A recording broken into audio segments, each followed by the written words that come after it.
இப்படி நாம் பல பொருளாதார நெருக்கடிகளை சந்தித்து இருக்கிறோம். இன்று அடுத்த கட்டத்திற்கு முன்னேறுவதற்கான அழுத்தத்தை தான் அமெரிக்க அதிபர் ட்ரம்ப் நமக்கு வாய்ப்பாக கொடுத்திருக்கிறார்.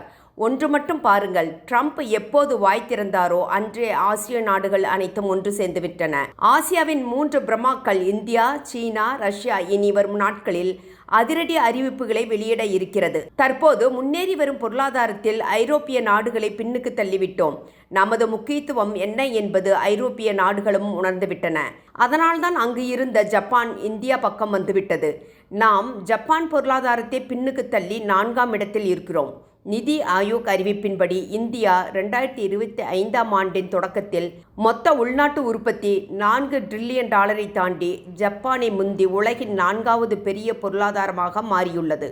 3வது இடத்தில் இருக்கும் ஜெர்மன் $4.74 டிரில்லியன் உள்ளது. இந்தியாவுக்கும் ஜெர்மனுக்கும் இடையே இருக்கும் வித்தியாசம் மிகவும் குறைவு. விரைவில் இந்தியா 3ஆம் இடத்திற்கு வரும் வாய்ப்பு இருக்கிறது.